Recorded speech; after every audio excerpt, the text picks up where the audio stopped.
Бързо, лесно и вкусно свинско с ориз. Представям ви моята рецепта и ще се радвам да я опитате. Трябват ни като продукти свинско месо, което аз си нарязах на малки парченца, лук, който нарязах на ситно и започваме да запържваме нашето месо с лука на тиган.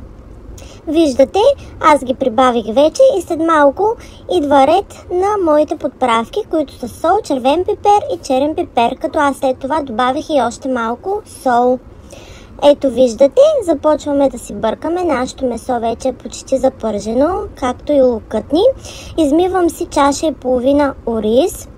След това го прибавям към останалите продукти, като го запържвам и след това долях 3 чайни чаши с вода, докато нашият ориз започне да набъбне и да се свари.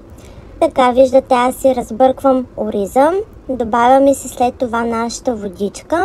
На мен ми отне около 15 на минутки, докато моята вода изври достатъчно. Виждате, прибъркваме се от време на време, за да не ни загори оризът. Ето така аз преместих и в една тавичка, като фурната ми беше на 220 градуса, предварително загрята. Виждате колко вода съвсем мъничко да има в тавата, за да може да образува една хубава златна коричка след това ориза. Виждате и готовият ориз. Аз прибавих и пресен магданоз за още по-невероятен вкус. И така, много ви благодаря отново. До скоро!